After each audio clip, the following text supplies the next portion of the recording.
comme tout le monde en parle, ça donne le sentiment, exemple, que tout le monde va aller en Normandie ou dans le Perche, je sais plus où tu disais. Je sais plus où c'était.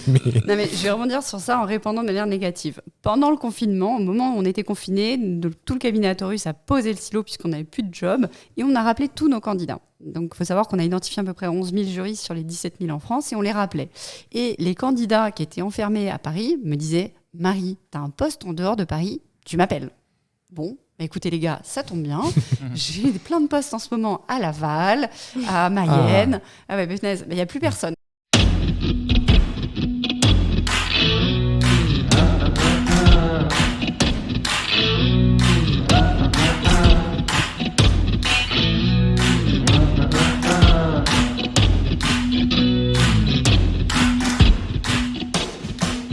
Bienvenue sur Ça vient des RH, notre 4e podcast qui va parler de recrutement, de RH et d'opérationnel, en tout cas les 3 combinés.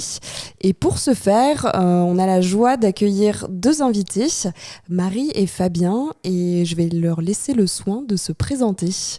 Bonjour à tous, bonjour Claire, bonjour Julien. Merci beaucoup de nous accueillir pour ce podcast. Donc, je m'appelle Marie Umbrook, je suis la fondatrice du cabinet de recrutement Atorus Executive, un cabinet à taille humaine et dédié au recrutement pour les fonctions RH et juridiques, avec cette particularité que nous travaillons sur les recrutements en urgence, notamment sur le management de transition. Et donc, je suis ravie d'être avec vous aujourd'hui. Et bienvenue. Merci Marie. Bonjour Claire, bonjour Julien. Bonjour à tous, très ravi aussi d'être avec vous. Alors, on peut dire parcours atypique parce que sinon ça fait toujours. Mais voilà, je suis un ancien HR dans le luxe. J'ai fait ça pendant 8 ans. Donc évidemment, j'étais sensibilisé aux problématiques de recrutement et je suis passé du côté opérationnel depuis 8 ans aussi. Et voilà, je suis de l'autre côté de la barrière, donc je vois aussi le recrutement de l'autre côté et comment ça interagit avec les RH. Et voilà, j'interviens beaucoup sur LinkedIn, sur des sujets notamment de recrutement, management, et donc c'est évidemment des sujets qui m'intéressent d'échanger avec vous. Eh bien écoutez, nous on est ravis en tout cas de pouvoir co-participer, co-présenter ce nouvel épisode. On parlera aussi de 2 livres que vous voyez ici, dont vous avez été l'un et l'autre les maîtres d'ouvrage, si je puis utiliser cette expression. Et on va parler aujourd'hui d'un sujet que vous connaissez super bien, c'est le recrutement. Mais avant d'en dire beaucoup plus, est-ce que vous pouvez donner peut-être une actualité, votre actualité finalement du moment ? En ce qui me concerne, il y en a 2. La première, c'est le livre « Et si vous…» On montre ici. On mettra en barre d'infos. Si vous trouviez enfin le job idéal. Oui, en fait, l'idée, c'était avec les éditions Vubert de faire un livre pour simplifier la recherche d'emploi parce qu'on n'apprend pas à l'école comment on fait pour trouver un job. C'est vrai. Et du coup, moi, l'idée, c'était de livrer tous mes secrets de chasseur de tête pour permettre aux personnes qui sont en recherche d'emploi de trouver un job et pas de chercher un job efficacement. Donc ça, c'était la première actualité, un livre qu'on retrouve chez Amazon et partout. Et deuxième sujet, alors je voulais en parler. En ce moment, dans 15 jours, je vais faire un concours de cheval qui aura lieu à La Baule. Et en fait, ce concours de cheval, je vais le faire au profit d'une association qui s'appelle Droit comme un H. Et donc, en fait, on va faire une levée de fonds pour cette association. Et cette association a cette particularité, c'est qu'elle aide des étudiants en situation de handicap, soit à trouver un job, soit on finance des études. Donc, nous, dans mon cas, l'idée, ce sera de payer des études pour des étudiants en droit et leur payer des préparations au concours d'avocat. Il faut savoir qu'en France, une préparation au concours d'avocat, c'est 1 500 €. Donc, c'est pas rien. Et donc, l'idée, si vous voulez nous aider, vous allez sur GoFundMe, Atorus Executive, Marie Umbrook. Et si vous voulez nous faire des dons, c'est le bienvenu. Voilà. On mettra aussi le lien en barre d'infos. Exactement. Pour que vous puissiez retrouver toutes ces infos. Merci. Et du coup, en actu, thèse actu d'ailleurs, pas forcément s'aguiller. Non, mais aussi un petit livre sur le management, c'est un sujet qui m'intéresse beaucoup. Donc, alors, tu me dis, quel est le V2, non ? Le V2, voilà, V2. c'est ça. Mission Manager. Alors, le premier était c'était Manager Plus, voilà. Qu'on peut toujours trouver. Exactement, sur Amazon. On mettra les liens aussi. L'idée, c'était vraiment de travailler sur une méthode pour le manager et notamment, pareil, le management, ça s'apprend pas vraiment à l'école. En tout cas, ça s'apprend, mais pas toujours comme en expérience terrain. Donc, l'idée, c'était vraiment de donner des clés de lecture et notamment de réfléchir à comment ça se préparer manager, agir manager et développer comme manager et vraiment d'avoir quelques clés simples pour pouvoir les mettre en pratique. Et Jam Actu, auquel je tiens beaucoup, c'est une newsletter aussi qui s'appelle la mécanique de management sur LinkedIn. Et je publie tous les 15 jours un article autour d'une problématique de management. Oui, deux très grands communicants que nous avons Oui, aujourd'hui c'est sur clair. LinkedIn, donc je vous invite à les suivre assidûment. Peut-être la première question, parce qu'on va parler évidemment d'un sujet dont on parle beaucoup dans les médias, c'est le recrutement, mais dans un prisme qu'on n'imaginait pas forcément. Alors on l'entend, on parle de grandes démissions, de difficultés pour les entreprises à retenir les talents. Et c'est quoi le problème en fait ? Qu'est-ce qui est en train de se passer actuellement ? Les entreprises se font fuir, les cabinets n'arrivent plus à séduire, les candidats sont perdus, ils veulent plus travailler. Qu'est-ce qui passe ? Est-ce que vous avez des clés de lecture ou En ce qui me concerne, donc moi je suis chasseur de tête, ce que je peux observer, c'est pas un facteur, c'est plusieurs facteurs qui nous emmènent à cette situation. Déjà, le premier, et qui a rien à voir avec les envies de partir dans le Perche, c'est un premier clé qui est démographique. Si vous voulez, tous les ans, on nous dit les chiffres du chômage sont mieux. Mais en fait, je peux déjà vous le dire, septembre prochain, janvier prochain, les chiffres seront encore meilleurs parce que c'est démographique. Donc c'est de la physique. Vous voyez, je veux dire, c'est même pas une question de travail sur le chômage. Démographiquement, il y aura de moins en moins de personnes en âge de travailler dans les prochains mois et dans les prochaines années. Ce que tu veux dire, c'est qu'il y a moins d'actifs, il y a plus de personnes qui partent à la retraite. Et c'est pas compensé par ceux qui arrivent. C'est ça que tu dis. Hein. Donc c'est un premier facteur, exactement. C'est intéressant. C'est pas le seul, mais donc ça va aider les gouvernements qui sont en place. Mais c'est un premier facteur qu'il faut quand même prendre en considération. Deuxième élément que moi je peux observer, c'est aussi il y a un décalage entre les attentes des clients et les formations des personnes et les attentes des candidats. Ce décalage, cette espèce de décrochage fait que les personnes sortent, par exemple les juniors, sortent des écoles en disant « mais moi je sors de l'école, je vais être à 45K oui. » et les entreprises te disent « mais attends Coco, tu sors de l'école, tu sais rien faire, donc ta rémunération elle est à 35 ». Donc là il y a un truc qui se C'était pas nouveau ça, en fait. Ça s'est accéléré. Voilà, c'est ça. Ouais. Parce qu'il y a toujours eu un décalage, je pense, entre les attentes un peu des écoles, c'est vrai qu'ils font un peu un mythe, mais... Et toi, tu trouves que ça a changé la perception, c'est plus rigide, ça a pris des proportions, le décalage s'est amplifié peut-être à mon niveau, en tous les cas, alors, je fais très peu de juniors, mais ce que j'ai pu voir, c'est qu'il y a un décalage, il y a un décrochage des rémunérations des deux côtés, et ce qui fait que en fait, toute la journée, t'entends, oui, il n'y a plus personne, donc la personne qui est en recherche se dit, légitimement, en plus, je suis contactée par 2-3 personnes, je vais faire jouer les enchères. Après, il y a les écoles aussi, je pense que dans les masters, maintenant, il y a tellement d'écoles, tellement de formations, mais des écoles maintenant privées aussi, etc., qu'elles sont obligées d'attirer les talents et les futurs candidats dans leurs écoles, et pour ça, elles vendent des rémunérations qui, à la sortie de l'école, sont complètement irréalistes, je trouve, par rapport à ce qui se pratique vraiment.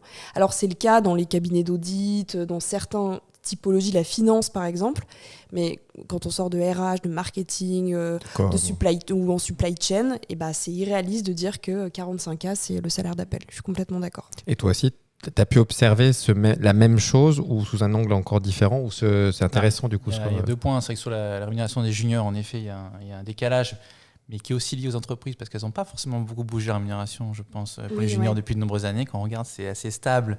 Et donc finalement, il ne faut pas oublier, en fait, on parle de marché de l'emploi, donc c'est un marché d'offres et de demande. D'offres et de demande, c'est le principe. C'est un marché de tension, donc il faut revenir aux fondamentaux. Donc forcément, qui dit tension, en fait, jusqu'à présent, l'entreprise était quand même en position de force, il faut le reconnaître, en tout cas ces dernières années. Là, ça s'inverse. Personne n'est habitué, se dit ok, en fait, qu'est-ce qui se passe Donc on vit sur des mécanismes qu'on avait jusqu'à présent, et du coup, faut que tout le monde se remette un peu en question, à la fois les entreprises et les candidats. Mais les candidats, eux, pour le coup, c'est plutôt sympa de leur côté, c'est la bonne nouvelle parce qu'ils sont plus faciles, peuvent négocier plus facilement. Les entreprises doivent changer leur méthode. Et je vois un deuxième point, en fait, ce que j'appelle les 2 bouts de l'omelette, en fait, c'est que t'as les top qualifiés, vraiment top, ceux qui ont les top compétences, qui sont hyper demandés, qui sont très peu sur leur domaine, les devs, la tech, vraiment un cabinet de conseil, médecins, on voit médecin à l'hôpital par exemple, là, ils préfèrent faire l'intérim que d'aller. Voilà. Donc ils sont tellement demandés qu'eux, ils sont en position de force incroyable et que du coup, évidemment, dans le rapport, ils sont très durs à avoir et un développeur, il doit recevoir 10 coups de fil dans la journée pour être recruté. Donc clairement, eux, ils sont en position de force. Et puis après, tu as de l'autre côté les métiers qui sont très peu qualifiés, moins qualifiés, avec des rémunérations plus proches du SMIC, et aussi qui ne sont pas télétravaillables, parce qu'il y a un vrai aussi changement, c'est que eux, c'est un peu les, je dirais pas les noms de la farce, mais forcément, les parents pauvres. c'est pour ça que ces métiers sont en tension là, parce que, et comme le marché est tendu, ces gens-là, et j'ai un cas très concret, je parlais à un restaurateur la semaine dernière, il y avait quelqu'un qui travaillait dans le service avec lui depuis 10 ans. Après le Covid, elle a trouvé un emploi, d'assistante comptable, voilà. Mais elle est mieux payée que dans la restauration, elle a des meilleurs horaires. Donc clairement, elle a choisi cela. Donc quand le marché était vraiment, il y avait peu d'offres, évidemment, tu restes dans ton job. Mais quand tu vois qu'il y a plein de possibilités et que c'est beaucoup plus facile d'accéder à des jobs peut-être plus qualifiés, tu y vas. Et en fait, ceux qui sont au centre, je dirais ce que j'appelle les cols blancs et les cadres qui télétravaillent, qui sont bien payés, qui ont une rémunération OK, eux, il n'y a pas trop de changements pour eux et c'est plutôt tout bénéf, on va dire, le salariat. Mais c'est sûr qu'aux deux extrêmes, c'est plus compliqué. Et je pense que c'est là où il y a vraiment la tension la plus forte, même s'il y a des tensions qui existent quand même au milieu. Mais c'est clair, des deux côtés, c'est là où ça... Si je peux me permettre, je partage totalement cette analyse avec une action en plus, c'est ce qu'on va appeler la digitalisation dans les différents facteurs. La digitalisation ne va pas supprimer les postes, c'est pas ce qui va se passer, mais on va avoir des juristes augmentés, des RH augmentés, et la difficulté qu'on va avoir, donc comme tu parlais d'un bout de l'omelette, ceux qui ont justement toutes ces compétences digitales, ils sont encore plus demandés, et c'est là où tu vois que il y a un pic dans les rémunérations, et en fait, la difficulté que les clients m'exposent, ils me disent mais attends, moi si eux je les paye plus, le problème c'est que je peux pas faire ça sur tous mes salaires.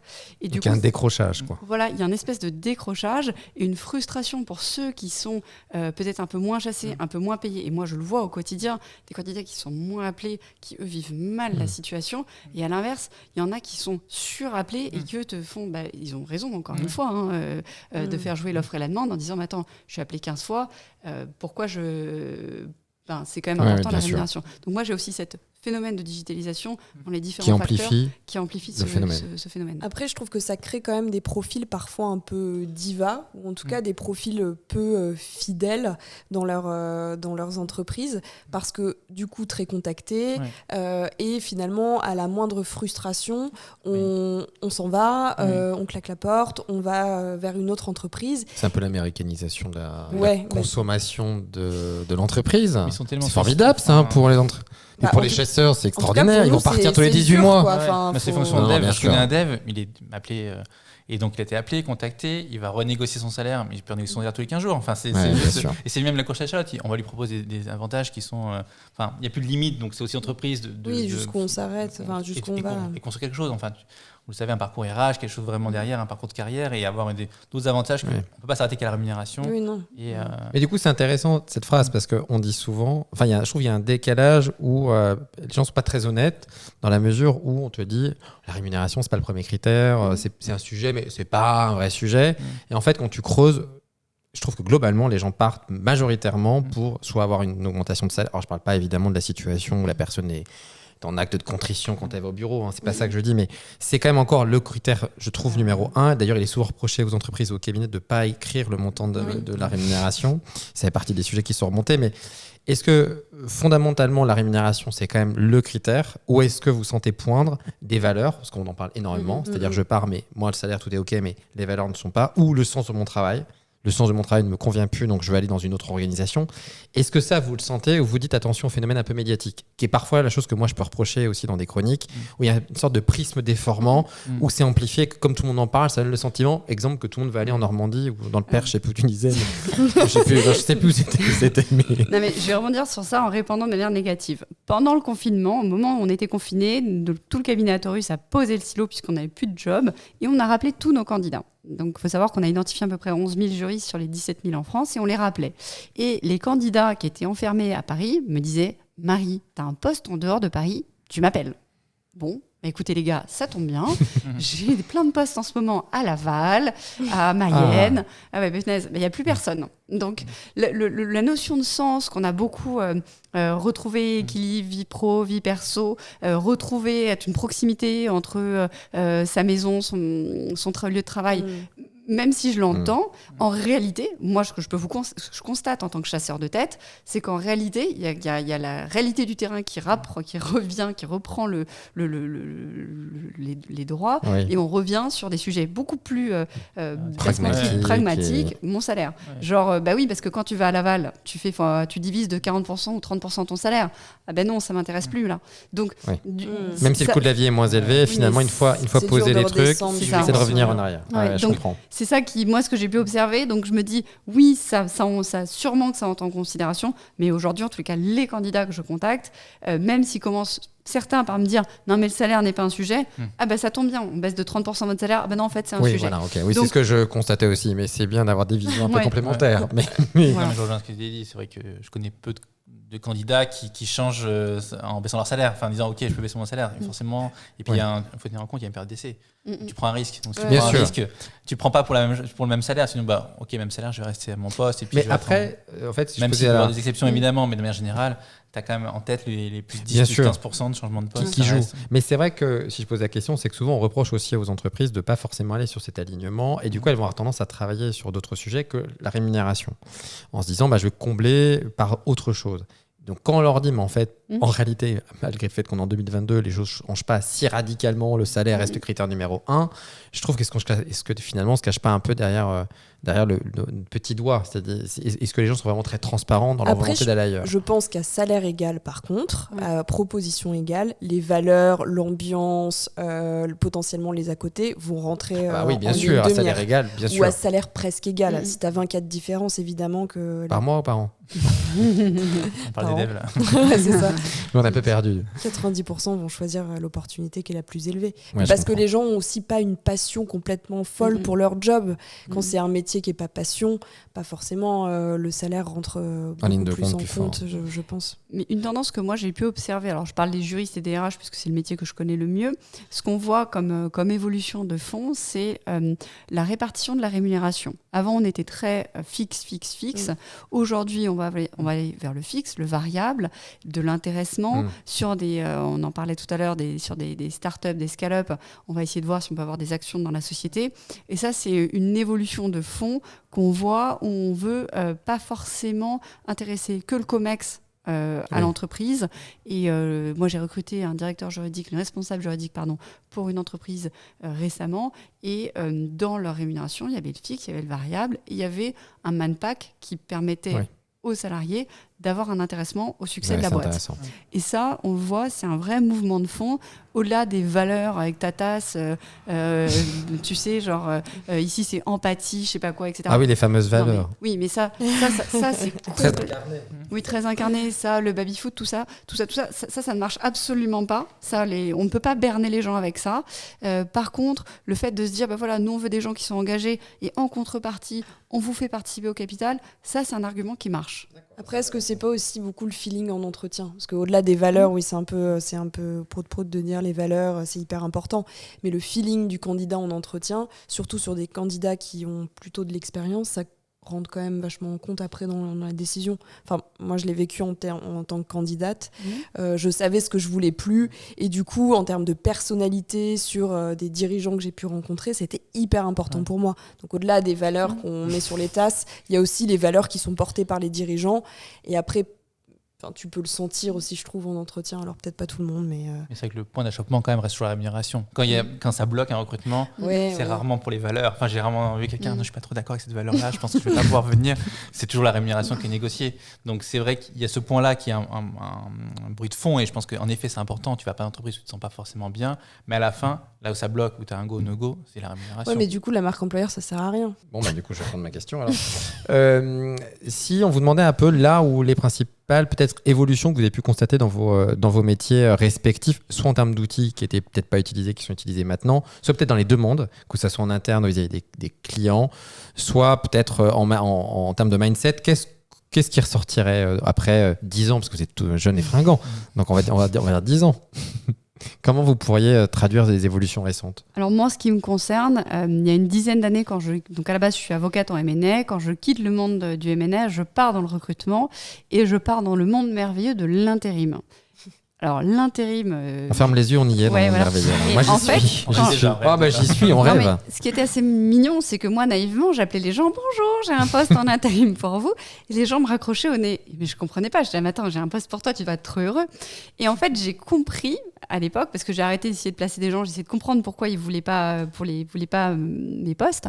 J'ai compris qu'il y avait un espèce de, c'est gros mot, l'intérim. C'est moche, ça va casser mon CV. Et donc l'évolution que j'ai pu voir, c'est qu'aujourd'hui, on en parle de manière très positive. Moi, j'ai développé le management de transition sur les fonctions juridiques et ça va en parallèle avec l'évolution de la manière de travailler. Je m'explique. Il y a une vingtaine d'années, même une trentaine d'années, on faisait un job qu'on faisait toute sa vie dans la même boîte. On était juriste chez EDF et allez hop, c'était l'autoroute jusqu'à la mer. Ok, ça, c'était Ah oui, le là, on premier. ferme les yeux, on y est aussi. Il y a des métaphores, là, on est en vacances. On sent que la période estivale approche. Ça, c'était le premier cycle. Ce qu'on a pu voir après, on a vu une évolution où les gens faisaient des cycles de 5 ans, 10 ans de juriste ou de RH dans des boîtes différentes, mais ils restaient dans le même poste. Ensuite, ce qu'on a pu voir arriver, c'est qu'on a fait, j'en fais partie, des switches, et toi aussi, où on a fait plusieurs jobs dans nos vies, c'est-à-dire avocat, puis chasseur de tête, puis chef d'entreprise, ainsi de suite. Ça, c'est l'évolution qu'on peut voir aujourd'hui. Et l'évolution encore d'après, c'est les fameux slashers, la nouvelle génération qui arrive, où ils font plusieurs jobs en même temps. Cette agilité qu'on entend beaucoup, le terme agilité, a une conséquence sur la manière dont on travaille et on est passé d'un mode purement CDI à une manière beaucoup plus agile et du coup l'intérim qui a été un gros mot pendant de nombreuses années, aujourd'hui ce qu'on voit en tout cas dans les évolutions que moi je peux voir est complètement accepté. C'est branché maintenant. L'intérim C'est est branchouille, hype, hein. c'est devenu Mais ils ont hyper changé hype. de nom C'est quand so même. hype. Voilà, alors intérim c'est moche, les gens n'en veulent pas, Ouais, c'est non, comme non, ça. ouais. Bon, c'est pas grave, mais on a mis un petit peu de poudre de perlimpinpin puisque Ouais, c'est la mais mode c'est- et ça s'appelle maintenant management de transition. C'est plus chic, C'est tout de plus suite, chic. on a envie d'en être. C'est ça. C'est une boîte de Tu vois. nuit, c'est un truc. Et oui, non, mais c'est- regarde, on fait plus de l'intérim, on fait du management relais. Oui, c'est ça. c'est pas grosse équipe de marketing chez Marie. Aujourd'hui, management relais, ça passe, on y va, on appelle. Non, mais plus sérieusement, c'est vrai que ce qu'on a pu voir, en tous les cas, d'un point de vue sociologique et en tout Ouais. cas sur la psychologie du travail, c'est ce qui nous intéresse aujourd'hui, c'est on accepte le fait de travailler de manière plus coupée et on accepte des cycles en entreprise plus courts. Et un CV, il y a une dizaine d'années, où la personne avait un accident dans son parcours ou avait une période un peu courte dans un CV, il pouvait faire peur.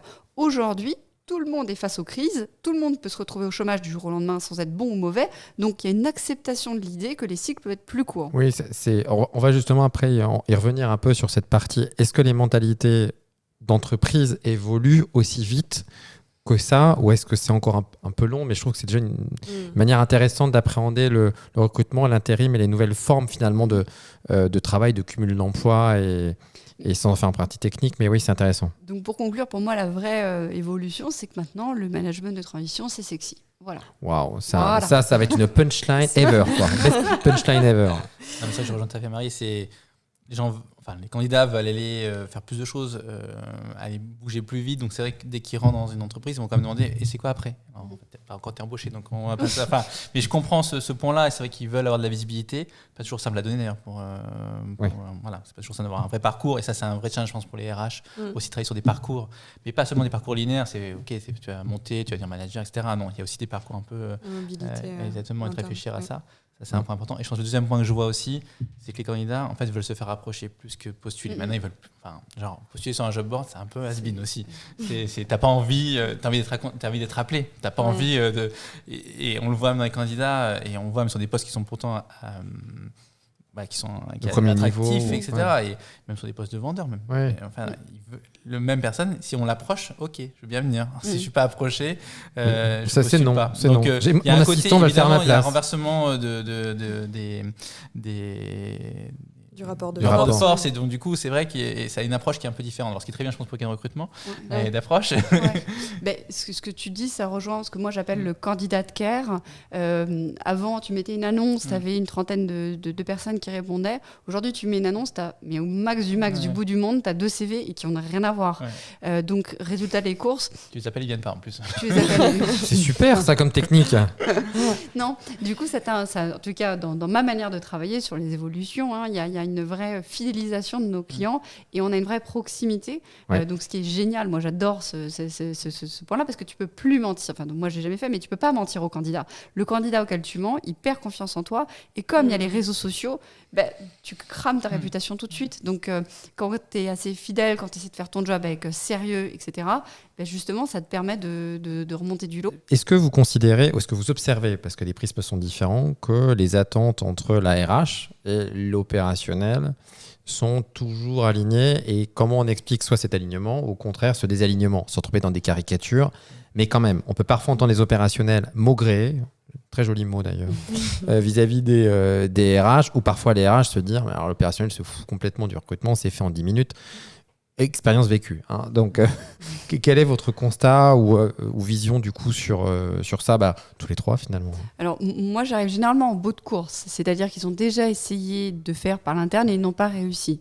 Et souvent, ce que moi j'ai pu observer, en tous les cas en tant que chasseur de tête sur mon activité, c'est qu'on est sur des métiers très techniques, très pointus.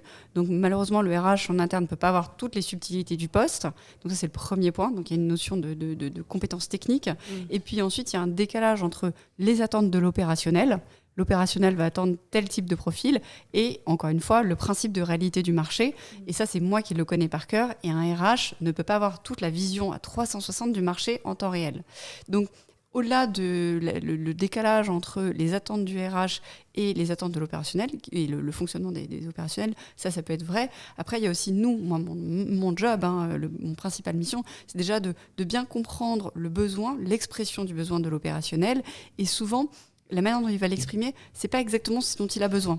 Ok, non, c'est intéressant du coup comme réponse et comme manière de percevoir inside. Tu partages aussi cette... J'ai fait les deux, donc j'ai fait RH et opérationnel. Donc je vois, évidemment, on est rarement... Enfin, rarement, non. Pas toujours. Pas toujours. Pas toujours. Non, c'est vrai que le personnel, c'est celui qui pense connaître mieux le job parce qu'il travaille avec, il a des attentes très précises, très claires. En effet, il n'arrive pas toujours à les exprimer. Je pense qu'il y a toujours ce filtre-là. Et il y a aussi un sujet, je pense, les RH de sourcing. En fait, je pense que les RH, c'est pas tant de faire l'entretien, mais c'est sourcer. C'est là où les RH doivent travailler. Enfin, à mon sens, ne sont pas assez performants, je trouve, sur le sourcing et le fond. Alors, soit ils ont des cabinets de recrutement qui les aident, mais en fait, ils n'ont pas cette agilité à les sourcer et vraiment. Alors, peut-être qu'il y a trop de métiers aussi à sourcer. C'est compliqué. Tu passes du juriste au développeur. Enfin, tu peux pas connaître tous les métiers, mais c'est vrai qu'ils ont.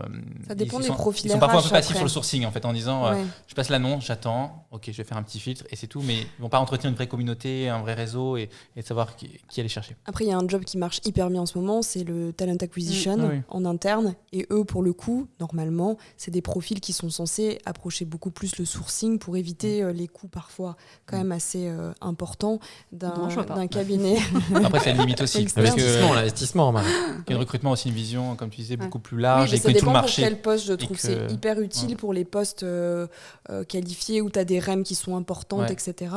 Et puis pour des postes de juniors, parce que tu disais, toi, tu fais pratiquement pas les juniors, ça peut être absorbé quand même, ou sur le 2-5 ans d'expérience, sauf les postes hyper particuliers, notamment les développeurs où quand même c'est bien de passer, je trouve, par des cabinets parfois parce que ça prend du temps de sourcer, les mecs tu les approches, ils te répondent jamais, donc quand il y a déjà un vivier préexistant, c'est quand même plus simple. Aussi, encore une fois, un autre regard, et ça te permet aussi d'avoir quelqu'un qui temporise et qui permet un négo, notamment un négo de salaire. Le recrutement, il peut aussi équilibrer les choses entre l'entreprise et la chasse, ça prend un temps fou quand même. Mais c'est très élaboré. Et puis c'est souvent, mais on s'est déjà dit, moi c'était pas le truc qui me passionnait le plus, franchement, je trouve que je trouvais que c'était très long, très fastidieux, faire des brassages de CV. Franchement, les gens imaginent, c'est logique, que le candidat se dit, il n'y a que moi qui va me répondre, il n'y a pas une demi-heure. Mais pas du tout. Ça arrive, c'est vrai, effectivement, ça y a un peu de partout, c'est pas toujours très très cohérent. Même nous, désolé, moi ça m'est arrivé aussi de recruter. Bon, c'était pas d'une clarté limpide parce que mon opérationnel voulait un truc. Son N plus 1 disait, attends Julien, il veut ça. Et moi, je veux ça. Ça va être super. Et puis moi, j'avais autre chose avec un budget qui était quand même ce qu'il était. Donc, il fallait quand même parvenir à panacher tout ce petit monde avec des budgets comme d'entreprise aussi qui ne sont pas extensibles en matière de recrutement. Et même, il y a des responsables de recrutement, mais de TA. Mais quand même, c'est pas non plus si formidable. C'est pas si simple en réalité. Avec des attentes qui sont parfois décalé parce que on peut se dire des choses, on n'est pas 100% transparent. On va rarement dire, bon, à ton N+1, je te le dis, tu serais le 3e à passer parce que les 2 derniers sont passés, ils ont fait 15 jours. Donc, on avance. Bah non, tu peux pas dire ça. Donc, tu es obligé de faire une histoire avec, qu'est-ce que c'est? Tu as déjà travaillé avec une personne charismatique. Mais cette phrase, non, mais qui dit ça? Bah, moi, je l'ai dit. J'étais pour voir si en face, la personne comprenait mon message ou pas mon message. Donc, c'est vrai que le recrutement, c'est un art assez subtil. On veut quand même, je trouve, maîtriser de plus en plus les choses. On fait passer des batteries de tests aussi. Il y a eu des process, parce qu'on n'en a pas parlé, mais moi, des entreprises qui vont passer 1 entretien, 2 entretiens, 3 entretiens, 5 entretiens. Bon, au bout d'un moment, il y a aussi des candidats qui se sont lassés de cette espèce de mécanique d'entreprise qui consistait à faire passer pour être sûr. Absolument, à la prise de risque. On est devenu complètement riscophobe. Donc là, quand l'entreprise est comme ça, le candidat est comme ça. Donc bon, forcément, plus personne ne bouge. C'est comme le Mikado, mais c'était pas pour ça. Mais donc c'est vrai qu'il y a aussi ce mode de fonctionnement-là, je trouve, qui s'est traduit dans les entreprises et qu'on a pu poindre.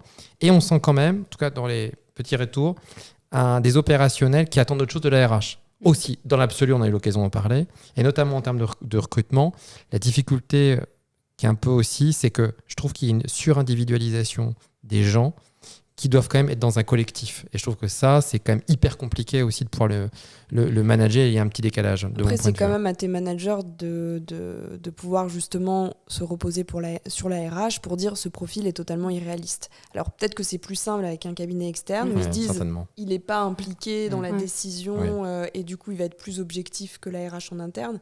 Pour moi, c'est quand même le job de la RH en interne de se dire que il faut trouver le bon profil et si c'est complètement irréaliste, on dit que c'est irréaliste et on cherche autre chose et on fait des propositions. Encore une fois, ça prend du temps. Je ne sais pas si tu le vois, toi, Marie, sur la plus de crédibilité de l'externe versus l'interne. Alors, ce que disait Julien tout à l'heure est assez juste. Souvent, nos recrutements patinent parce que tu as les différents intérêts des personnes dans le process de décision qui ne sont pas alignés. Et du coup, quand tu es extérieur, toi, tu le vois. Quand tu es en interne, c'est très dur, je pense, quand tu es RH, de dire non, mais en fait, c'est là où ça va pas. Nous, on peut très bien dire, écoutez, voilà, vous voulez ça, plus ça, plus ça, plus ça. En fait, ça n'existe pas. Donc, en fait, on fait un choix. Et nous, ce qu'on leur explique, on leur dit, voilà, quels sont les... On peut commencer en faisant, il n'y a pas de problème, on va partir sur ces critères-là. Au bout de 3 semaines, on n'a pas trouvé. Qu'est-ce qu'on enlève? Quels sont les critères qui sont les plus importants pour vous? Et ça, en tant qu'extérieur, tu peux le faire parce que, en fait, si tu veux, moi, à la fin de la journée, j'éteins mon téléphone, j'ai plus de lien avec eux. Le RH qui est en poste, l'opérationnel qui est en poste, c'est avec lui, c'est avec son N+1 qui va devoir négocier son salaire. Donc, c'est aussi, tu vois, donc c'est un peu plus exposé, c'est un peu plus politique pour lui. Moi, personnellement, je m'engueule. Worst case, je perds un client. Mais on a ce pouvoir de je vais dire check and balances, contre-pouvoir, de dire non mais en fait là on se plante. Donc il y a ça aussi que tu peux pas faire en interne. Oui, parce que l'arrière-boutique quand on est en entreprise, c'est que moi ça m'est arrivé très rarement, pour ceux qui me regardent après mes anciennes expériences, mais très rarement de bien pas répondre. Mais pas parce que j'ai pas envie de répondre, parce que je ne savais pas quoi répondre au candidat. C'est-à-dire que quand j'avais un entretien, ça s'est bien passé. Pas suffisamment bien pour que ça soit un oui, mais pas insuffisamment bien pour que ça soit un non. Donc le manager disait on peut avoir mieux. Oui, c'est pas faux. Je ne me vois pas trop dire ça au candidat. J'ai ma langue barrée pour dire écoutez, vous êtes bien, mais on peut avoir mieux. Mais restez quand même disponible. C'est pas possible. Donc il y avait des personnes, alors pas toutes les entreprises fonctionnaient comme ça, mais il y a certains managers qui avaient le chic, où c'était pas un non ferme, où c'était parfois pas pour les bonnes raisons, et parce que ça arrive aussi d'avoir des raisons. Où là, on se dit ça, moi je l'explique pas au candidat, où je vais mettre ça, je pense que ça va. Je vais me faire une jolie histoire. Je vais dire qu'on n'est pas aligné, je vais dire qu'il y a un problème de maturité, peut-être organisationnelle, ou qu'on n'a pas le budget. C'est une phrase qui ressort quand même assez communément. On a pas... Finalement, l'organisation a évolué. 3e raison aussi qui peut bien passer. Donc, c'est vrai que ça joue parce que souvent, les stratégies évoluent, parce que quelqu'un évolue en interne et qu'on n'avait pas pensé, mais finalement, au dernier moment, il a dit oui, alors on va lui faire une proposition. Donc, on a passé 4 mois pour rien, on est content. Donc, ça arrive. Ou parfois, le budget, finalement, il n'est pas si extensible que ça. Et c'est vrai que les candidats, c'est pas pour justifier les recruteurs et les cabinets, c'est pas ça, mais toute l'arrière-boutique de dissensions, de non-accords, de compétences qui sont pas, c'est pas OK. Et parfois, oui, c'est rare, mais on m'a demandé de dire, mais il est très bien, il va gagner, mais j'en voulais pas du tout. Je sais, mais on va se taper, excusez-moi pour la vulgarité, mais un type ou une nana qui va être hyper compliqué à manager dans l'équipe, et on tordait le bras, quoi. Donc, parce que le RH n'a pas toujours, enfin même très souvent d'ailleurs, il n'a pas le dernier mot. Donc, c'est vrai que c'est pas toujours évident non plus d'avoir ça en tête. Ce que je vois aussi, c'est qu'il y a beaucoup d'intervenants en fait, dans un recrutement. Tu as les entretiens, comme je disais, il y a 5-6 entretiens, donc tu as autant de personnes qui ont donné son avis. Et tu as toujours la personne qui, en dernier, veut donner un avis un peu disruptif. C'est vrai, c'est vrai. Un avis un peu différent. Tu es au bout du process. Je vais nuancer un peu. Voilà, c'est ça. En fait, tu es au bout du recrutement. Donc, tu n'as plus qu'un seul candidat, c'est lui que tu voulais valider. Et en fait, c'est. On recommence, d'accord. Je pense, et en fait, c'est le point aussi d'alignement. Tu ne peux pas aligner 10 personnes. C'est pas possible d'avoir 10 managers qui soient d'accord sur le profil. Chacun a ses sensibilités, chacun a ses biais. Donc, tu as vraiment ces difficultés-là d'alignement. Et je pense qu'il faudrait aussi. Il y a deux choses. Je pense qu'il faudrait réduire le nombre d'intervenants. Parce que tu ne peux pas te mettre d'accord à 10. Je pense que ça. Sinon, c'est l'Union européenne. C'est un peu plus compliqué. On le voit que ce n'est pas toujours simple. Non, c'est sûr. Unanimité, c'est toujours dur. Et d'autre part, c'est vrai que le personnel veut toujours plein de candidats. Je peux avoir d'autres candidats. Je peux avoir un autre candidat. Je peux encore avoir un autre. En fait, non, tu vas pas avoir 20. Sinon, on n'en termine plus. Et il y a un moment, il faut faire un choix. Et c'est vrai que ce que je disais, c'est qu'on a peur de prendre ce choix. Il faut faire un choix. Enfin, c'est pas le candidat parfait n'existe pas. Donc, quoi qu'il arrive, tu pourras en voir même 30. Ça pourrait être le titre d'un futur ouvrage. C'est renoncer. Voilà.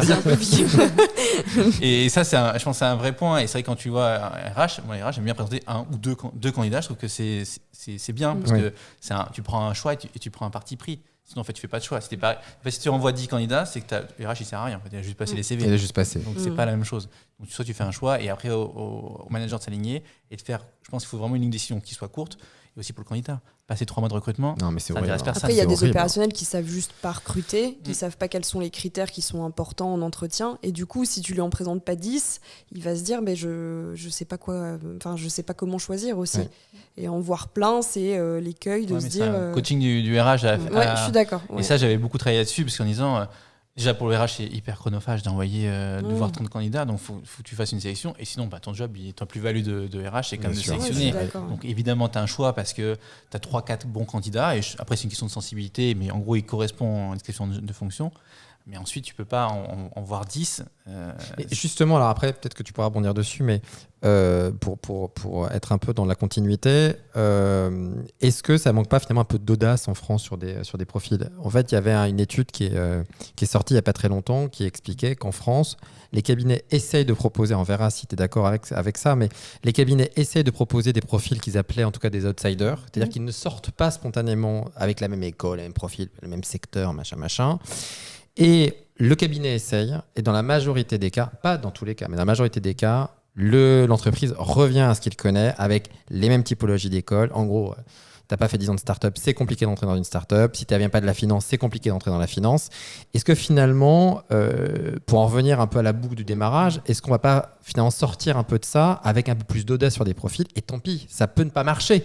Et c'est pas si grave. Ça veut pas dire de faire n'importe quoi, c'est pas mon propos, mais est-ce que cette volonté mécanique de se dire j'ai de bons candidats à vie, alors que comme tu le disais, il restera pas 20 ans de toute façon.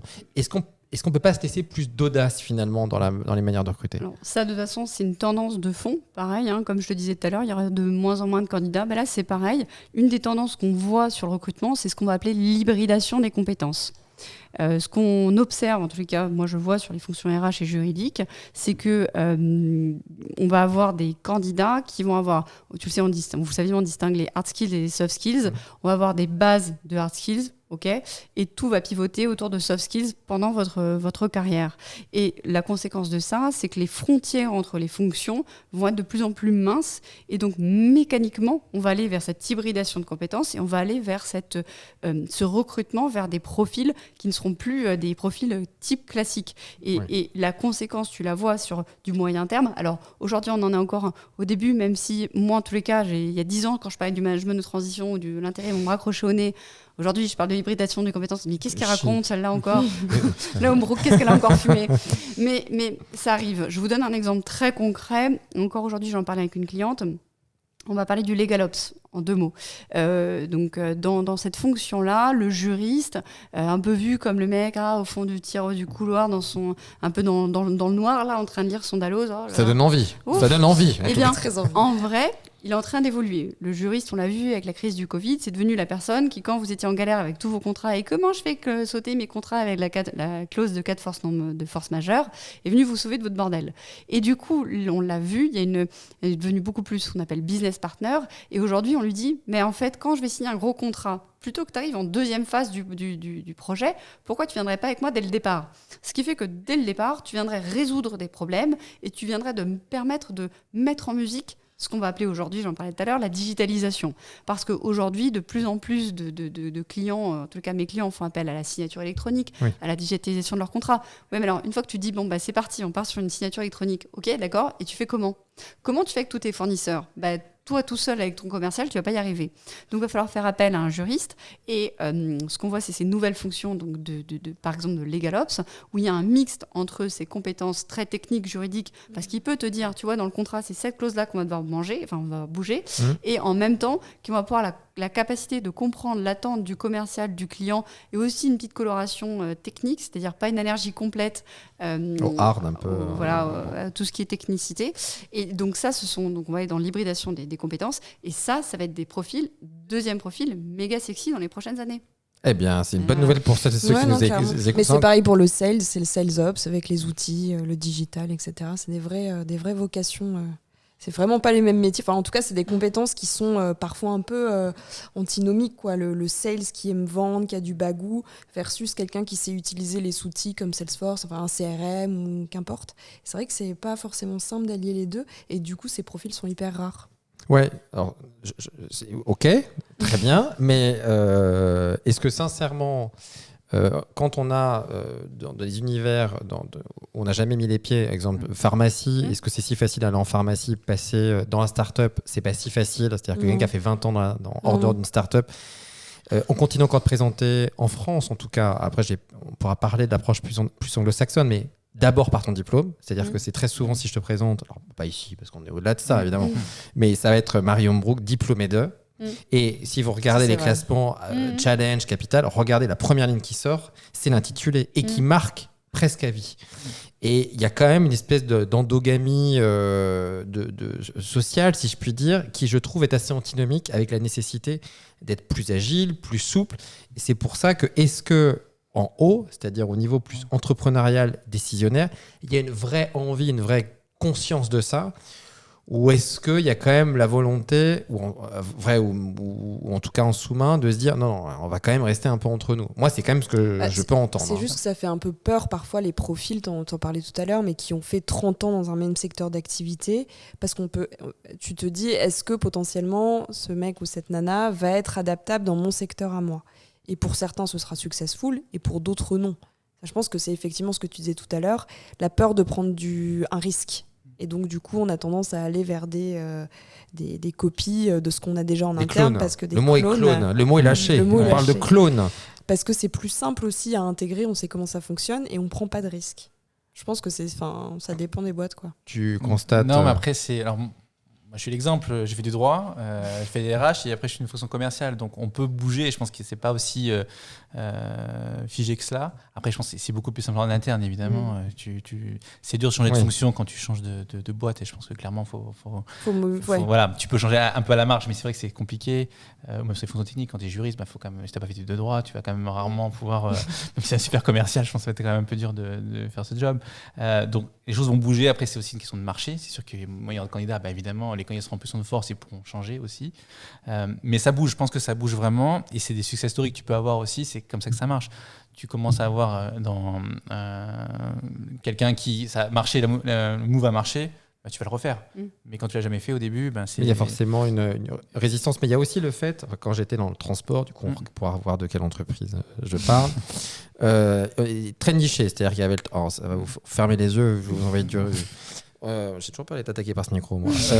Il y avait le transport maritime, transport aérien, transport routier, qui pour moi, il y avait quand même des analogies, des similitudes, mais manifestement pas du tout. Ça n'avait rien à voir. Et je me souviens de moments où je disais, je vais recruter quelqu'un qui est en maritime. On me dit, mais pas du tout, c'est l'aérien. Je dis, oui, mais enfin bon, des études un peu similaires. C'est du transport, quoi. C'est du multimodal, ça peut passer. Eh bien, honnêtement, non. Et à un moment donné, j'ai quand même compris, je suis lent, mais au bout d'un moment, quand même, je comprends. Et j'étais avec un des managers qui m'a dit, OK, je viens, c'est super. Mais le temps qu'il intègre, Il me dit, toi, ton budget, tu vas pas me le changer. Tes objectifs, c'est les mêmes. C'est pas faux. Ton mec, là, qui y connaît, oui, pour toi, il connaît, mais en réalité, il connaît pas. Il va falloir que je le forme. Ça va prendre 2 mois, 3 mois, 4 mois, 5 mois. Comment j'ai présenté mes chiffres? Il va pas être à l'objectif. Et donc, toi, tu vas me dire quoi? Parce que tu auras les instructions du siège. Et Tartampion, il n'est pas à l'objectif. Tu vas pas revoir. Ah oui, c'est pas. Donc, je prendrai pas le risque. Sauf si derrière, tu retravailles. Donc, ça m'est déjà arrivé d'aller voir parce que j'étais jusqu'au bout de mon concept. Aller voir le directeur de l'établissement pour dire bah voilà, on a une super idée à la RH. Je suis tout seul, surtout. Et qu'est-ce que tu en penses si on neutralisait un petit peu l'objectif du trimestre? Il m'a dit c'est super. Tu veux pas aller en parler d'abord au patron France? Bon, bah évidemment, je me suis envoyé dans mes 22 parce que pas d'envie. C'est comme, sans ouvrir une autre parenthèse, mais la formation, c'est formidable. Mais quel manager est prêt à détacher quelqu'un pendant 1 mois, 2 mois, 3 mois? La première question, ça va être OK, qui prend en charge son salaire? Qui on se réparte? Et clé de répartition, c'est une horreur. Quel département? Alors, c'est le département machin. Personne ne le veut, en fait. J'ai ce pauvre gars qui est en plein milieu, personne devant ce type. Donc, sincèrement, il y a aussi un côté, je trouve, pratico-pratique qui est, tant qu'on ne revalorise pas et tant que le budget, parce qu'on fait quand même peu, avec des effectifs quand même très contraints aussi, et qu'avoir quelqu'un qui se forme pendant 3-6 mois, c'est quelqu'un qui n'est pas opérationnel. Alors oui, certains niveaux très très élevés, certainement que ça le fait, mais pour d'autres, il faut réévaluer. C'est ce que disait Fabien, le truc qui peut vraiment pallier à ça, c'est que tu ne trouves personne sur le marché. Oui, ça c'est le pragmatisme, c'est-à-dire je pense que c'est une question de politique RH, et ça c'est les RH de le porter et de dire voilà, c'est une action forte en RH. J'ai pas bien porté. Alors. Non, mais. mais peut-être que ça a fonctionné maintenant. Envoyez-moi des messages si vous m'écoutez. Peut-être maintenant ça marche mieux. C'est sûr qu'il faut avoir du poids parce que donc ça, soit ça vient du DG, soit ça vient du RH, ou c'est un manager qui est assez senior qui peut le faire. C'est sûr qu'un manager qui est junior, qui a une petite équipe, il veut performer, il veut faire son résultat. Donc c'est aussi, il faut que ça soit porté et il faut que ça ait du sens, il faut que ça ait un intérêt. C'est pas de le faire juste pour le faire parce que c'est faire plaisir, mais parce que ça apporte d'autres compétences. Par l'hybridation tout à l'heure, c'est sûr que ça va faire des gens beaucoup plus agiles et pour l'organisation, c'est bon aussi à moyen terme ou à long terme. Mais c'est vrai qu'on a une vision de choix d'entreprise peut-être court-termiste parfois. Donc on veut faire l'année, on veut faire la semaine, on veut faire le mois. Et en fait, on ne pense peut-être pas en disant OK, mais dans 1 an, 2 ans, qu'est-ce qu'il va faire cette personne? GPEC, quoi. Et en fait, c'est sûr que. Ça marche bien, ça, GPEC aussi. C'est un carton d'ailleurs. On va faire un livre sur ça. Comment j'ai bien réussi ma GPEC, c'est l'épisode 4. Et en fait, c'est ça le vrai sujet, c'est que. On pense peut-être pas assez moyen long terme et du coup en fait on prend quelqu'un qui fait la même chose mais qui au bout de 6 mois en fait on en a marre parce qu'elle a fait ça déjà pendant 4-5 ans et donc clairement c'est pas si c'est il y a la réassurance si c'est pour que des frustrés dans son équipe c'est un concept, je veux dire chacun son truc mais c'est vrai qu'après tu as d'autres problèmes derrière de rétention donc finalement bien sûr. Après c'est sûr que c'est toujours un peu abstrait à expliquer la rétention un manager et de se dire bon OK lui il veut faire son chiffre immédiat mais je pense qu'on peut avoir une vision tu peux pas faire ça tout le temps sur tous les postes, mais je pense que sur certains sujets, tu peux faire quand même des paris, notamment sur des postes qui sont plus complexes à recruter ou qui demandent des compétences peut-être moins techniques, voilà, et qui peut faire plus de passerelles. Plus facilement, quoi. Moi, j'ai quand même atténué un petit peu mes propos par rapport à ta question sur le clonage. Nous, en tant que chasseurs de tête, quand le client te paye pour un candidat A, effectivement, tu dois lui amener A. Après, quand tu as sa confiance, par exemple, moi, il y a des clients, je travaille avec eux depuis 10 ans, je dis, attends, t'as A, mais juste rencontre-le. Je me suis déjà engueulée avec des clients en disant non, prends-le au téléphone. Tu veux pas le rencontrer, tu le prends au téléphone. Et en fait, quand je leur dis non, mais regarde, il a un truc qui peut être utile, ça c'est aussi le travail du chasseur ou du RH en interne, d'aller chercher, lui expliquer pourquoi tu fais ça. Et quand tu as acquis la confiance, et c'est pour ça quand tu parlais de managers seniors, où tu leur expliques pourquoi ça peut être intéressant pour eux, là il y a peut-être un tilt qui va se faire, peut-être qu'ils vont dire non mais en fait là tu sais quoi, ça tombe pas bien, j'ai besoin de A, laisse-moi avec A. Tu parlais du transport, effectivement dans certains, moi qui travaille beaucoup dans le transport aérien, en transport terrestre, c'est pas du tout pour eux les mêmes contrats, c'est pas du tout les mêmes enjeux, c'est pas les mêmes points d'un point de vue technique. Donc c'est vrai qu'eux, ils vont te dire, ouais, mais attends, le type, il va pas être opérationnel et moi, j'ai une urgence et c'est pour ça que je te paye. Normalement, tu vois, tu vas au restaurant, tu vas à un burger, le type, il arrive avec sa pizza, tu fais, non, mais attends, gars, hamburger, quoi. Ben, c'est un peu pareil, là. Un burger et un recrutement.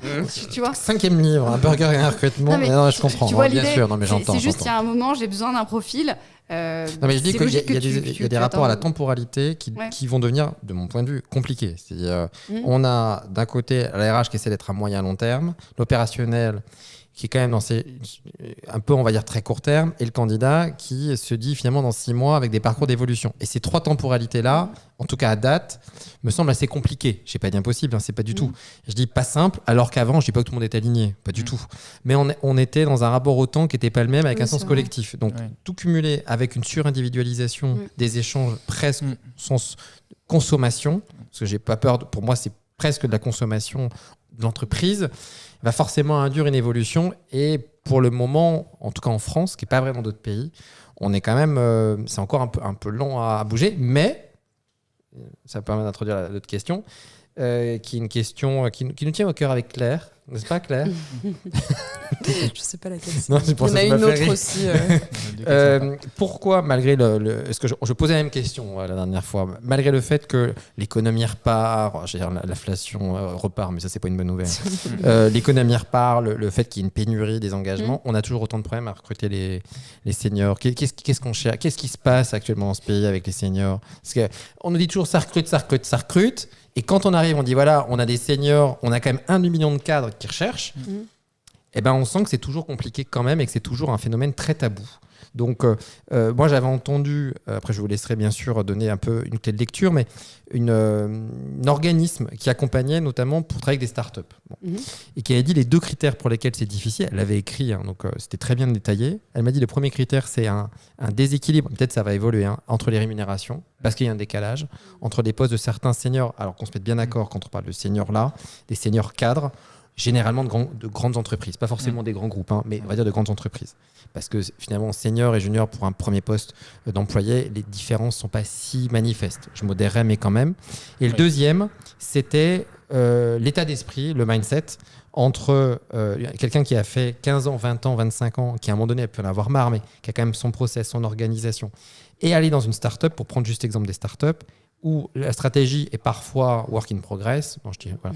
En tout cas, ce qui est vrai le lundi n'est plus forcément vendredi, où les procédures, où il y a beaucoup parfois de logiciels, d'outils, c'est assez perturbant. Et elle m'avait dit, honnêtement, désormais, on travaille avec des dizaines de startups, on ne présente plus de seniors. Parce qu'on a vu que la greffe, oui, pour un qui marche, il y en a 9 qui ne marchent pas. Et c'est tellement une désillusion qu'à un moment donné, le senior va dire, mais il faut le temps de moyen. Et puis, il y a un côté, on va d'abord faire des réunions. Là où en startup, on dit, ouais, mais on va d'abord dépoter, quoi. Et donc, ces 2 phénomènes-là, expliquer en tout cas en partie le fait que pour les seniors dans les startups. Juste qu'est-ce que, en termes, je ne sais pas s'il y a un terme juridique pour ça, mais un senior, c'est à partir de quel âge dans le milieu du travail? Alors juridiquement, parce que c'était lié aussi à l'accord senior, c'était 45 ans pour l'entretien de deuxième partie de carrière. Ah oui, okay. Mais en réalité, généralement, il était admis que c'est 50 ans. Et en fait, les chasseurs de tête maintenant ont constaté que avant c'était 45 ans, enfin 46. Mais maintenant, pour les entreprises, c'est 52 ans.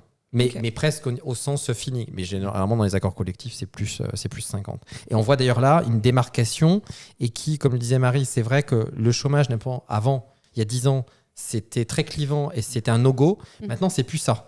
Mais néanmoins, les seniors eux-mêmes ne veulent pas de seniors. Donc, c'est quand même un peu compliqué. Mais qu'on voit que là, est-ce que vous pensez que la pénurie, la difficulté va que mécaniquement, il va falloir recruter des gens seniors? Parce que voilà, ou est-ce que c'est compliqué parce que peut-être qu'on survend les jeunes, j'en sais rien. Ou il y a un décalage de salaire aussi, parce que ce que tu disais et que j'avais aussi pu constater, c'est que le continuum des salaires en 20 ans, il n'est pas bon. C'est-à-dire que le décrochage de salaire entre les jeunes et les seniors, il est immense et qu'on n'en parle pas. Mais que si vous regardez, alors on ne va pas donner les secrets de nos salaires respectifs, mais je suis parfois fasciné de me dire qu'en 15 ou 20 ans, le salaire n'a pas tant augmenté que ça. Regardez les salaires des années 90 par rapport au début des années 2000, et bien déjà, vous avez des sacrées différences. Et peut-être que ça aussi, ça explique le décrochage et que les jeunes, même à 50 000, 60 000, 70 000, est de toute façon beaucoup moins cher que mon senior qui, pour un poste assez analogue, est à 140. Voilà, c'est une parenthèse un peu longue, mais je trouvais que c'était intéressant d'avoir vos premiers retours. Claire aussi, bien sûr. Le premier facteur, pour répondre à ta question, pourquoi on est passé à 52 ans, la première analyse, c'est qu'il y a un allongement des études. Donc les gens arrivent sur le marché un peu plus tard, donc mécaniquement, on a retardé un petit peu la notion de senior. Ça, c'est le premier point. Le deuxième point, pourquoi les seniors aussi ont de plus en plus de mal à trouver un emploi. Qu'est-ce qui se passe? Moi, c'est un phénomène que j'explique assez simplement, la pyramide. plus tu montes, moins il y a de postes. Oui, parce que c'est mécanique. C'est mécanique. Donc, effectivement, ça rend le poste plus compliqué. Donc ça, c'est un deuxième élément. Troisième élément, j'en parlais aussi sur le management de transition. Effectivement, on l'a constaté, c'est beaucoup plus dur de trouver un poste en CDI, mais il y a des solutions qui se sont mises à côté. Alternatives, exactement. Le management de transition en est une. Donc nous, on le constate effectivement, quand on passe un certain âge, c'est plus dur d'avoir un poste en CDI, mais il y a des solutions alternatives. Je suis tout à fait d'accord, c'est vrai qu'il y a ce point de pyramide et c'est vrai que il y a senior et senior. C'est sûr que sur des seniors, des fonctions employées, c'est moins. Pour un youtubeur, on est senior à 32 ans, je vous rassure tout de suite. Pour des fonctions d'employés, je pense qu'il y a plus de possibilités. Oui, tout à fait. Oui, quand tu es complètement. cadre dirigeant et que tu as 55 ans, que tu es sorti de ta boîte, c'est sûr que c'est quand même plus compliqué de te replacer derrière parce que tu es en concurrence avec plein de jeunes de 40 ans qui paraissent hyper dynamiques ou je ne sais quoi. Jeunes de 40 ans, on aime cette phrase. 40 ans, c'est pour ça. Et du coup, c'est là où c'est vraiment dur. Je pense que c'est là où tu as fait une progression de carrière très claire et tu te retrouves à 55 ans et tu as du mal à te replacer parce que tu es en décalage vraiment avec le marché. Là, il faut se réinventer en effet, soit par le management de transition, soit par le freelancing, conseil, ce que font beaucoup de seniors de ce niveau-là. Après, je pense qu'aussi l'allongement de l'âge de la retraite, alors c'était pas très populaire de le dire, mais je pense va aussi amener les entreprises à avoir une vision. Là, on avait une échéance à 62, si on la porte à 65 ans, forcément tu rajoutes 3 ans. Déjà, c'est pas la même démarche, je pense, au niveau des entreprises et au niveau des RH. Mais c'est vrai que c'est un sujet qui est, je trouve, hyper complexe. Personne n'a la solution idéale. Personne ne sait vraiment comment. Il y a des idées. Alors, il y avait pendant une sorte d'Inditex. Alors, on va pas revenir à la contribution de Lalande, parce que pour les plus jeunes, c'était une somme que versait l'entreprise lorsqu'elle se séparait d'un salarié. On fera un best-of d'ailleurs sur la contribution de Lalande. Passionnant. Donc non, en revanche, il y avait la volonté notamment de pouvoir, par des accords collectifs qui pour moi n'ont pas amené grand-chose. Je trouve que c'est un fiasco ce truc. C'est un peu comme l'égalité homme-femme dans la partie accord collectif, on se met bien d'accord, qui n'a pas non plus donné un succès, quelque chose de très successful.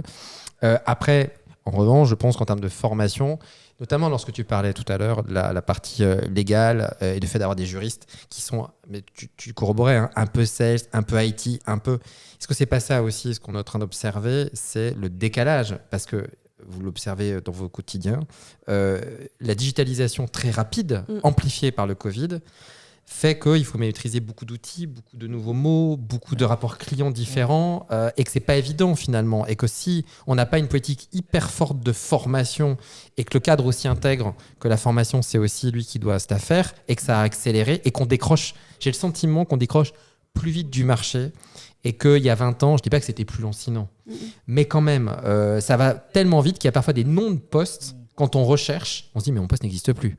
Il a complètement changé ce truc. Alors que c'est tout pareil, mais simplement Marie elle s'est décidée qu'elle allait américaniser un poste ou qu'elle allait mettre un truc avec et du coup on retrouve plus son poste. Non mais pour être plus sérieux, c'est vrai qu'il y a aussi en 5 ans il y a des métiers qui n'existent quasi plus, pas dans les compétences, j'entends, dans l'intitulé, qui fait que c'est déstabilisant aussi. Alors moi, c'est exactement le constat que j'avais fait il y a quelques années.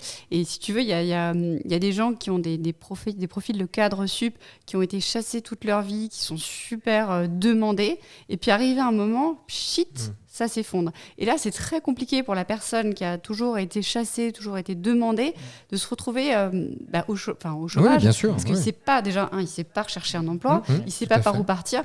Et en fait, il devient rapidement ce que j'appelle un auto-saboteur. C'est-à-dire qu'il ne sait pas comment s'y prendre, et il se plante, alors que toute sa vie, tout a été facile pour lui. Et du coup, c'est pour ça que j'avais vraiment, c'est l'histoire de ce bouquin, c'est de là, on a écrit ce livre-là, et si vous trouvez enfin le job idéal, où justement, on explique à ces personnes qui ont un peu du mal à retrouver un emploi, à prendre un chemin simple et efficace qui passe souvent, parce qu'on n'en parle jamais, le travail un peu du mental. C'est-à-dire qu'il y a un moment, il faut accepter la situation, il faut accepter le fait de ne plus être chassé, il faut accepter de ne plus être dans sa boîte. Moi, j'ai des entretiens où les mecs me disent chez machin, on fait comme ça. Oui, mais chaton, tu n'y es plus depuis 6 mois. Donc, non, mais du coup, c'est vrai qu'il y a cette partie-là qui est très importante et qui est souvent négligée. Après, tu as tout un processus à mettre en place et c'est pas naturel. Et encore une fois, c'est pas quelque chose qu'on apprend à l'école.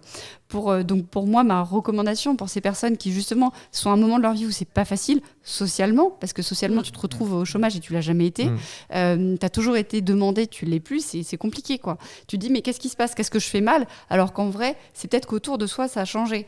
Et aussi c'est des gens qui ont, quand ils sont arrivés sur le marché de l'emploi, on leur a dit tu deviens bon en manageant des équipes, tu deviens bon parce qu'avec l'âge, tu vas acquérir de l'expérience. Et ils se retrouvent avec des gens qui arrivent sur le marché. Attends, comment ça ? Le mec, il est jeune, il est meilleur que moi sur certaines choses. Et là, c'est un peu la crise de se dire, mais attends, mais comment est-ce possible ? Crise d'angoisse. Alors qu'il y a des solutions simples, comme le reverse mentoring, désolé pour l'anglicisme, mais qui permet aux générations plus seniors, justement, d'apprendre avec les juniors. D'être formés. Mais je suis complètement d'accord, dans le digital, bon, pour le coup, j'y ai travaillé, et c'est toujours le cas. Et c'est vrai que j'avais recruté un senior. Et pour le coup, en fait, il était un peu surpris des jeunes qui arrivaient sur le marché en disant de manière un peu moralisatrice, non mais il est jeune, c'est à moi de lui apprendre, etc. Et en fait, le petit jeune sorti d'école, il était beaucoup plus compétent sur la partie justement outils, etc. Et du coup, il y avait un décalage et une frustration, voilà. Et ce genre de contexte, en fait, pousse, je pense, certaines entreprises, notamment sur les startups où la moyenne d'âge est assez jeune, de se dire, on va pas tenter parce qu'en termes de culture clash et en termes de façon dont ça fonctionne dans l'entreprise et les interactions et les décalages de compétences, ça peut faire peur. Et c'est vrai que peut-être qu'effectivement, ce mentoring-là peut aider justement à se faire prendre conscience qu'il y a d'autres choses à apporter et qu'il ne faut pas il faut pas mal prendre que quelqu'un arrive et soit plus compétent que toi sur certains aspects du job. Eh ben c'est très bien. On va terminer sur une ou deux questions un peu plus personnelles. Non, mais rien de. Si vous n'avez pas retrouvé dans vos métiers respectifs, en gros, si vous avez vraiment. C'est vraiment une question de recruteur.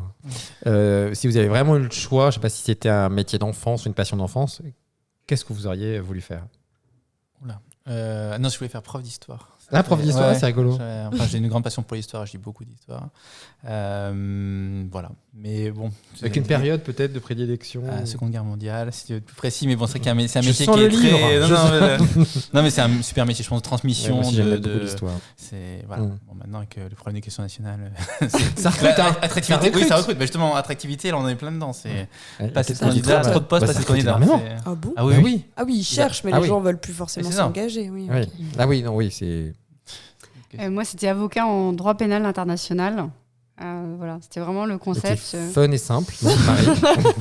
Voilà, et en fait, quand j'ai fait mes études de droit à Assas, je me suis dit peut-être pas. Et donc voilà. Plus tard, voilà. Pourquoi pas. On postpone tout ça pour plus tard. Et en vrai, je suis partie dans un autre sujet. Merci. Claire ?